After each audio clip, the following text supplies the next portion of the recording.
그 사람들이 모르는 게 이상한 게 아니에요. 그 자리에 가면 똑같이 모릅니다. 열심히 일해도 회사는 모른다. 이게 이제 실제 일을 안 해보신 분들, 그러니까 알바가 됐건 어떤 거든지 간에 이제 사회생활을 해보지 않고 일을 제대로 해보지 않은 분들은 이게 공감이 안 갈 건데, 실은 이제 제가 볼 때는 살면서 이거를 한 번쯤은 다 겪게 돼요. 이게 집에서도 겪을 수가 있다고 보거든요. 우리가 이제 어렸을 때 있잖아요. 어렸을 때. 제 아이일 때가 있죠, 다들. 근데, 한 번쯤은 이게 부모님을 좀 도와드리려고 부모님이 뭐 시킨 일도 하지만 안 시킨 일도 한번 열심히 해가지고 뭔가 해보려고 이렇게 좀 이렇게 칭찬받으려고 애써 본 적이 있을 거예요. 근데 부모님이 뭐라 그러죠? 모르죠. 정확히는 뭘 했는지 모른다기보다 했는지 모를 수도 있는데 얼마나 열심히 했는지를 부모님이 알아주질 않아요. 이제 열심히 이제 일하시고 바쁘시니까. 그리고 이제 애가 많은 분들은 더 모를 수도 있고, 애가 하나여도 그냥 뭐 했구나 이렇게 넘어갈 수 있는데, 애는 상처받을 수가 있죠. 내가 얼마나 열심히 엄마 좀 기쁘게 해주려고 했는데 엄마가 왜 못 알아주냐. 다음부터 그냥 안 해야지. 엄마는 잘못이 없어요. 엄마는 모르거든요. 왜 모르냐면은 내가 열심히 일하는 거를 티를 안 내서 그래요. 우리는 어떻게 하죠? 엄마 모르게 열심히 했어요. 그래서 모르게 열심히 해가지고 너무나 정직한 우리 부모님들, 열심히 사시는 부모님들은 거기에 신경을 쓸 여유가 없기 때문에 몰라요. 그러니까 모르게 열심히 하면 모르는 겁니다. 우리가 열심히 하는 게 중요한 게 아니에요. 어떻게 해야 되죠? 알게 열심히 해야 돼요. 모르게 열심히 하면 몰라요. 아니, 나랑 같이 사는 부모님도 모르고 간혹 가다가는 이제 형제가 좀 강한 사람 같은 경우에는 뭐 누나라든가 형이라든가 뭐 동생이라든가 뭔가 이렇게 내가 열심히 해가지고 뭔가 이렇게 정성스럽게 해서 뭐 선물을 하고 싶고 뭔가 노력을 하는 일이 이제 없는 사람도 있습니다. 그 사람들은 이제 계속 모르겠죠. 근데 그런 걸 한 번이라도 해본 사람은 한 번쯤 마음에 상처를 받아요. 그래가지고 나 이제 다신 안 해. 나중에 네가 부탁해도 안 해. 이렇게 돼가지고 이제 흑화한다 그러죠. 그냥 가만히 있으면 평균인데 괜히 그냥 뭔가 마음을 다해서 했다가 상처받고 흑화돼 버리는 그런 경우가 있다는 겁니다. 근데 이게 당하는 사람 입장에서는 좀 황당한 거예요. 난 가만히 있었는데 난 몰라갖고 모른다 그랬는데 이게 왜 이러나 이럴 수 있거든요.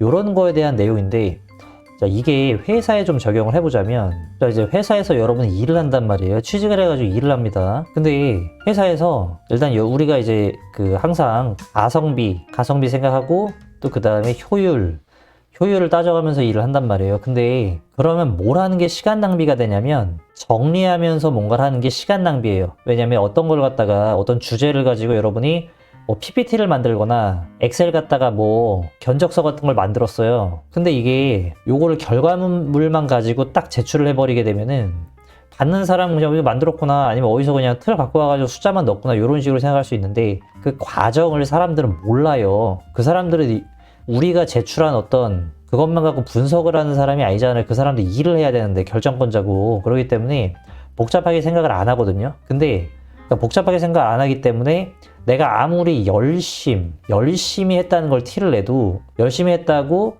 뭔가 이 사람들이 알아주겠지 생각을 해도 모른단 말이에요. 그 사람들이 모르는 게 이상한 게 아니에요. 여러분들 그 자리에 가면 똑같이 모릅니다.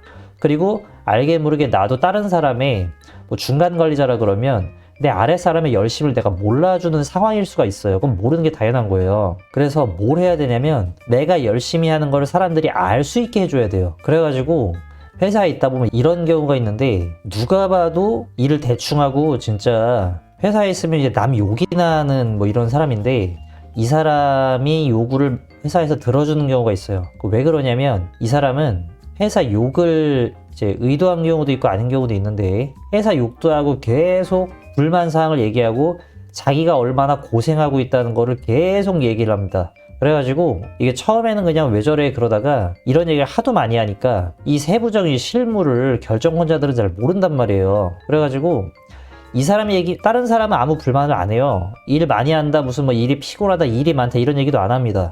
사람 뽑아달라 그런 얘기도 안 해요. 근데 이 사람은 계속 얘기를 하거든요. 그러면 이 사람이 일이 많은가 보다.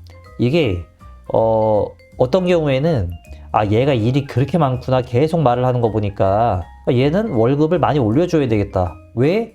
얘는 일을 많이 하니까. 말이 하는지는 알 수 없지만 얘 말에 의하면은 많이 한다고 보니까. 그리고 어느 정도까지 가냐면 얘가 일을 많이 한다고 주변 사람들도 그렇게 인지를 하게 돼요. 그리고 왠지 모르게 일을 많이 하는 것처럼 보여요. 근데 대체적으로 보면은 진짜 열심히 하는 사람은 말이 없습니다. 묵묵하게 일해요. 이 묵묵하게 일하는 거, 거기에서 여기서 모든 문제가 발생합니다. 우리는 절대 묵묵하게 일하면 안 돼요. 그러면은 묵묵하게 사라집니다. 그리고선 나중에 뭐라 그러냐? 너 하는 게 뭐야? 너 뭐 하냐? 그러면은 굉장히 열이 받아요. 아, 내가 묵묵하게 얼마나 열심히 일했는데. 아니, 말이 너무 심한 거 아니야? 내가 회사를 위해서 얼마나 열심히 했는데. 근데 소용없어요. 증명이 안 되잖아요. 아니, 그 법정에 가도 무죄 추정의 원칙이라는 게 있지 않습니까? 다 증거가 있어야 되는 거예요. 증거가 없으면은 심증으로 볼 때는 얘가 잘못한 게 100% 확실한데 심증으로 이 사람을 구속할 수가 없어요. 증거가 있어야 되거든요. 그래서 제가 여기서 말하고 싶은 주제는 뭐냐? 이제 포트폴리오를 경력자들은 꼭 포트폴리오를 만들으라는 겁니다. 정확히 얘기하면 증거, 나 이만큼 했다.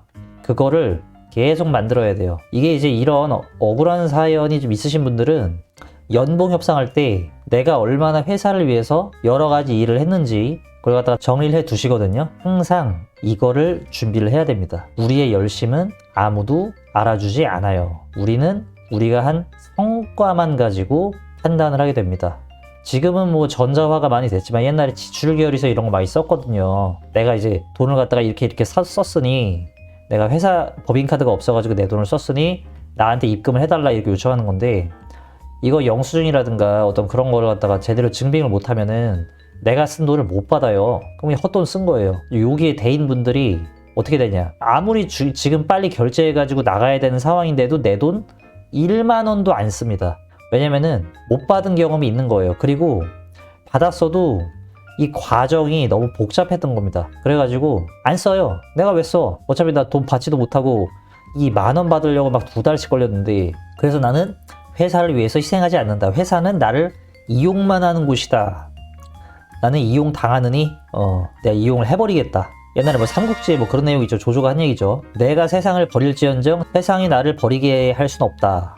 그래서 이렇게 이제 흑화가 되는 건데 굳이 또 이렇게 생각할 것도 없어요. 그냥 그 과정을 좀 수월하게 익혀가지고 빨리빨리 그냥 받을 수 있는 이제 그런 루트로 하면 됩니다. 그런 식으로 이제 직원 돈 먹으려고 하는 그런 회사는 없는데 회사 입장에서는 이제 결제권자 입장에서는 도대체 제대로 얘가 돈을 쓴 건지 쓰지도 않았는데 쓴 것처럼 해가지고 회사 돈을 먹으려고 그러는 건 아닌지 그런 입장에 있으니까 일을 처리하는 사람도 경리 입장에서 이제 그런 식으로 요구할 수밖에 없는 거죠. 어찌됐건 증거를 잘 정리를 해둬라. 내가 이 일을 통해서 어떤 프로젝트가 있어요. 프로젝트라는 건 큰 어떤 1년 프로젝트 그것만 얘기하는 게 아니고 나한테 주어진 임무 같은 겁니다. 그럼 그 임무를 내가 어떻게 효율적으로 잘 처리해서 좋은 결과를 냈는지 그거를 만들으라는 거예요. 써있는 지식만이 아니라 중간 과정의 지식을 암묵적 지식이라 그러잖아요. 이제 설명할 수 없는 거죠. 보여줄 수 없지만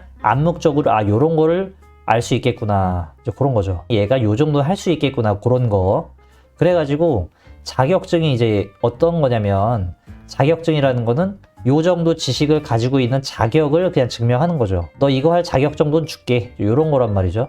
어떤 자격을 딴다 그러면 예를 들면 우리 이제 기계 자격증, 뭐 일반 기계기사나 전산응용 기계제도 기능사나 기계설계 산업기사를 보시게 되면은 이거를 땄다 그래가지고 얘가 이 정도의 일을 할 수 있겠구나가 아니라 저희 영상 중에 자주 나오는 건데 이제 기계공학과 나오고 일반 기계기사 따면은 기계 설계를 할 수 있을 거라고 생각을 하고 취업을 하지만 기계 설계 못하죠. 직무는 또 따로 배워야 되는 거니까. 하지만 이거를 땄다 그러면 최소 이 정도는 하겠구나. 얘가 이 정도는 할 수 있겠구나라는 그런 어떤 그 한계 정도, 얘의 능력이 이 정도 있겠구나는 파악한단 말이에요.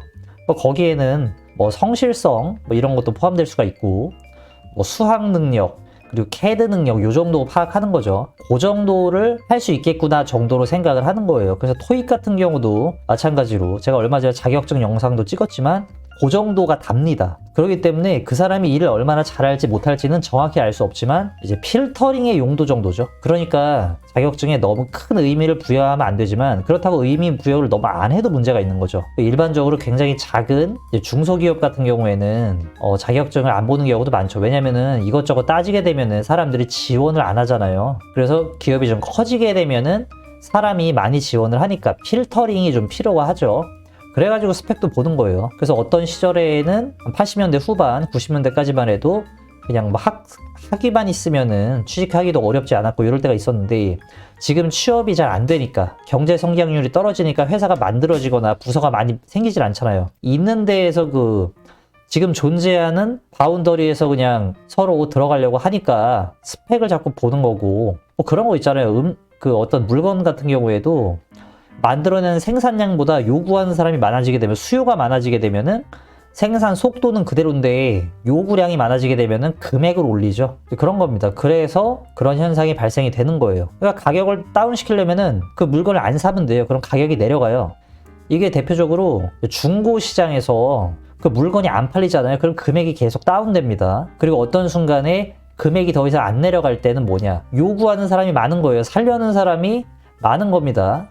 그러면은 금액이 더 이상 안 내려가요. 어쨌든 우리가 해야 될 거는 뭐냐? 항상 나의 능력이 어느 정도라는 거를 정량화해야 되는 겁니다. 그래가지고 방금 얘기 드렸던 자격증이라는 것도 정량화된 거예요. 자격증의 합격 점수가 60점인데 이게 실은 70점 받은 사람이랑 80점 받은 사람, 60점 받은 사람이 차이가 있잖아요. 수능 같은 경우에는 그런 식으로 차별점이 있죠. 그래서 대학을 들어가는 게 점수에 맞춰갖고 구분이 되잖아요. 레벨화가 딱 되잖아요. 하지만 자격증은 그러지가 않지만 자격증은 요 정도 했으니까 요 정도 하겠구나라고 정량화가 되는 거예요. 이렇게 정량화를 내 능력을 정량화해야 되는 겁니다. 이게 게임을 하시다 보면 능력치라고 있죠. 능력치. 그래서 능력치 보면 뭐 무력도 있고 뭐 지력도 있고 그리고 뭐 HP, MP 이런 거 있죠. 그리고 뭐 지능도 있고 지능캐 무슨 뭐 무력캐, 힘캐 뭐 이렇게 얘기하잖아요. 이렇게 정량화가 되니까 우리가 캐릭터를 뽑기도 편하고 걔가 능력치를 얼마나 많이 키웠냐, 레벨이 몇이냐 이런 걸 보면서 얘는 어느 정도 키웠구나, 어느 정도 열심히 했겠구나가 상상이 되잖아요. 근데 우리가 가서 나 열심히 했어요. 내가 얼마나 열심히 했는지 알아? 왜 내 열심히 안 알아줘? 내가 이렇게 열심히 해도 인정도 안 하는 더러운 데서 내가 나가고 만다. 근데 딴 데 가도 똑같습니다.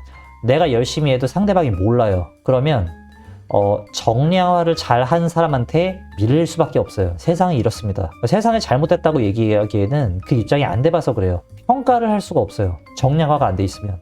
그래가지고 제가 포트폴리오도 이게 신입도 만들고 이제 경력자도 만들어야 된다는 거죠. 신입은 자격증 할 때 내가 어느 정도 공부를 하고 왔다. 어느 정도 캐드 같은 걸 할 줄 안다. 이제 그런 걸 갖다가 표현을 하라 그랬고 경력자는 여기서 말씀드리는 거죠. 내가 해온 거, 나의 역사가 이렇다. 글로만 쓰면 안 돼요. 요즘에 사기꾼이 너무 많아가지고 회사 입장에서도 얘가 어떤 걸 해왔는지 잘 모르거든요. 기계 설계하시는 분들은 자기 포트폴리오가 있죠. 내가 어떤 거 설계했고 이런 거 만들었다.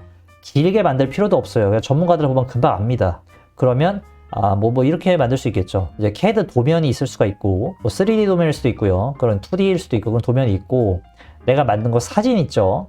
사진을 첨부해가지고 내가 요런 거 만들었고 내가 요거 이렇게 했고 이게 어느 회사의 프로젝트였고 이런 거 뻥칠 수 없잖아요. 뭐 삼성 엔지니어링이라든지 뭐 현대건설이라든지 뭐 대우건설이라든지 이런 거 있죠.